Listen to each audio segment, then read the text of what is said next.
Pequena coreografia do adeus, de Aline Bey.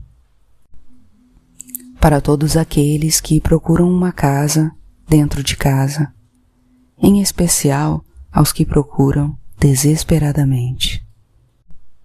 Júlia. O vento que batia na praça era típico de fim de outono, e eu era uma menina, me despedindo, lentamente, da própria infância, brincando, mas sentindo o peso da culpa por ainda brincar. O ideal seria estar tomando um banho, kombucha, depois passar perfume no corpo, pintar as unhas, para então me vestir como se fosse uma ocasião especial. Por isso eu brincava envergonhada, na testa uma lâmpada, iluminando esse aviso. Não era para você estar aqui. Já que meus pelos involuntários protegiam o lugar onde antes era só xixi e o leve formigamento. Quando a pele encontrava a calcinha muito rente, isso gerava um flutuar no meu corpo e me fazia ter a dimensão do mistério que era aquele lugar. Nesse dia, na praça, eu estava com uma amiga do bairro, a mãe dela que nos trouxe, de carro. Agora lia um jornal enquanto nos esperava. Ela era mais bonita do que a minha mãe. Cheirava melhor também. Tinha um cheiro de erva doce, despreocupado. Já minha mãe tinha cheiro de banana sem casca, estragando. Estava sempre ocupada com os afazeres domésticos e com as demandas emocionais da própria existência. De vez em quando, deixava eu sair para brincar com alguém. Isso se eu já tivesse secado a louça e estendido a roupa e assistido à sua fúria contra as injustiças que lhe eram dirigidas. Resumindo, quando minha mãe não precisava mais de público, então eu podia sair para brincar. Foi o caso do dia da praça, e quando chegamos, minha amiga, a Tetê, queria montar uma cidade. Trouxe bola e energia nas mãos. Ela estava infantil de um jeito ridículo, muito acesa, se importando pouco com os meninos que passavam por nós. Já eu estava introspectiva, queria brincar de vida íntima das bonecas. Por isso me afastei um pouco. E quando a Tetê, toda solta, fazia um grande castelo no ar, eu levantei timidamente a minha boneca Nádia M. Imaginei que era o dia do batismo dela. Eu não queria ser uma mãe como a minha. Gostaria de ser mais parecida com a mãe da Tetê. Por isso, fiquei olhando o vento agraciar o cabelo da dona Sandra e também as folhas do seu jornal. Depois levantei o rosto e deixei que o vento agraciasse a minha vida. Estava fazendo nascer uma boa mãe em mim. Depois eu apresentei a minha filha, Nádia M., aos anjos, quando, para minha completa surpresa, por entre os cabelos loiros de nylon, eu vi, do outro lado da praça, meu pai. Forcei os olhos, não é possível. Ele caminhava a 2 palmos do chão. Parecia mais jovem também, quase um estudante universitário, cheio de sonhos, mãos entrelaçadas com uma mulher vestida de ouro e cabelo curto. Não me movi. Na verdade, eu mal conseguia respirar. Era como se eu tivesse levado um tiro. Algo em mim desistia. E ainda que doesse a vida olhá-los tão etéreos, tudo que eu queria era seguir olhando. O caminhar daqueles dois, na calçada agora feita de areia e sal. Continuei usando o cabelo de Nadia M como escudo. Reparei que a mulher tinha sardas no colo e segurava a mão do meu pai, entrelaçada, tão bonita quanto uma atriz de cinema. Júlia, Júlia, olha o meu castelo, olha! Minha amiga tagarelou.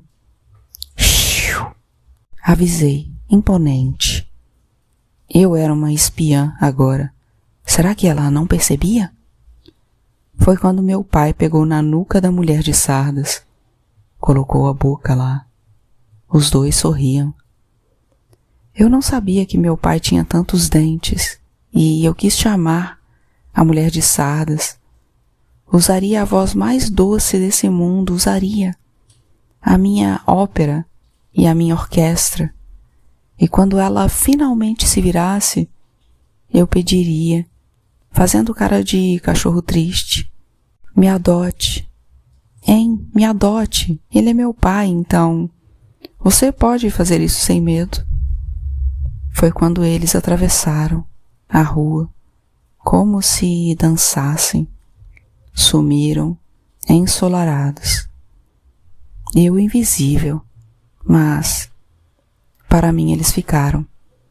Duas estátuas no meio da praça, uma mulher de beleza cinematográfica e um homem feliz, que era meu pai, sempre triste quando estava ao meu lado.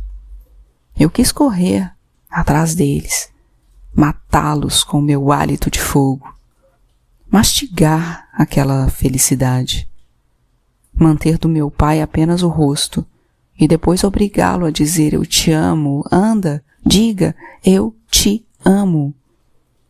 Antes disso, ele responderia, antes você precisa tirar esse olho igual ao da tua mãe, pois eu tiraria. Tudo o que é minha mãe em mim, e agora? Pai, agora eu sirvo para você? Soltei a Nadia M no chão da praça.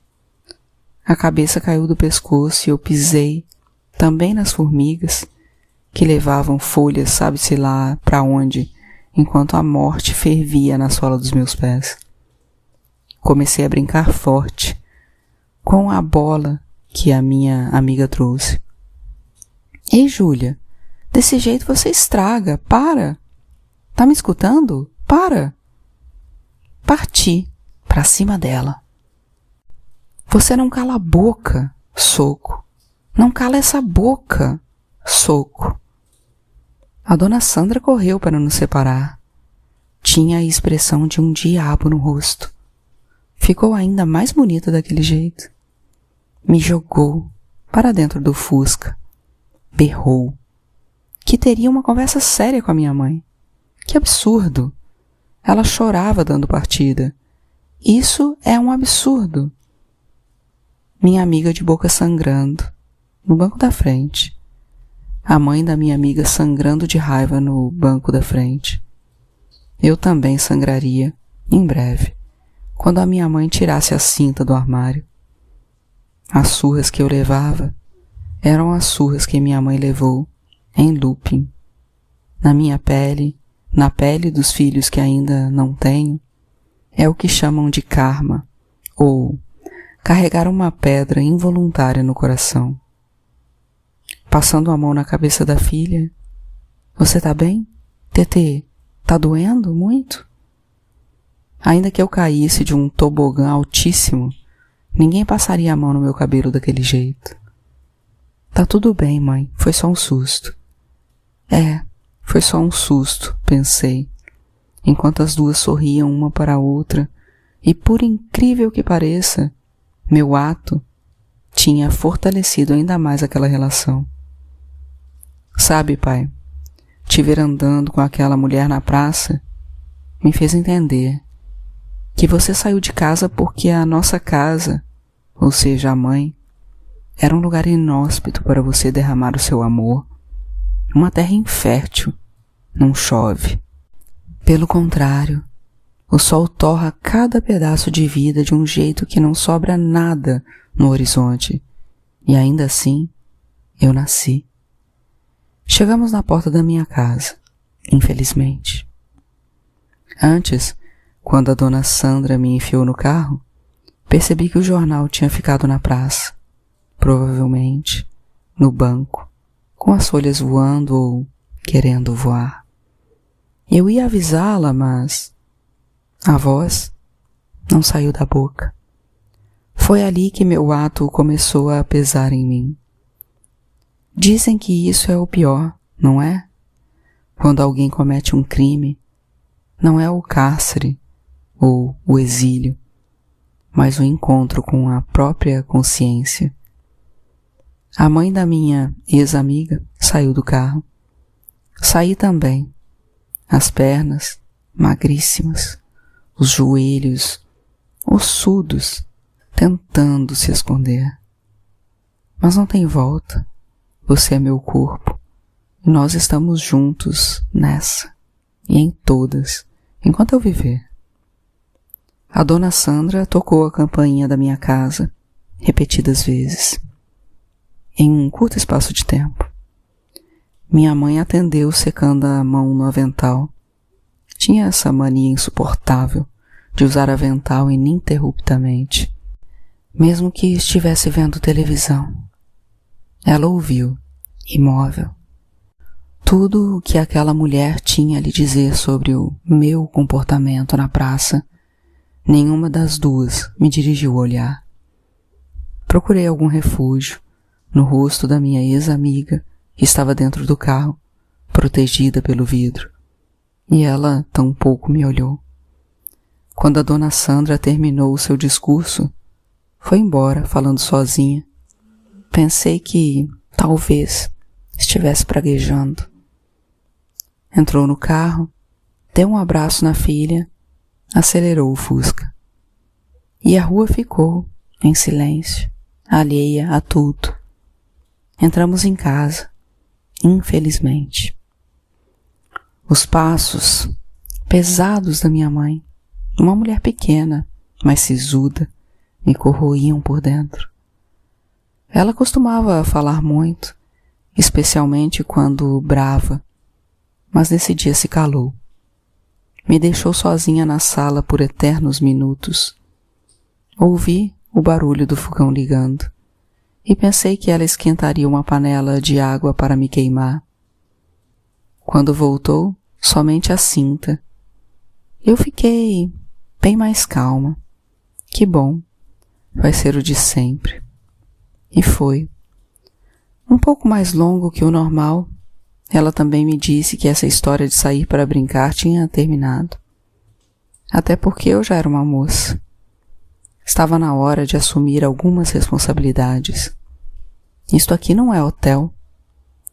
E enquanto ela falava, eu percebi que o meu coração estava longe. Naquele dia, estranhamente, a violência dela não me alcançou. Talvez porque, enquanto eu apanhava e depois escutava o sermão, reconheci na minha garganta um formato de semente. Dentro, a notícia que ventou na praça.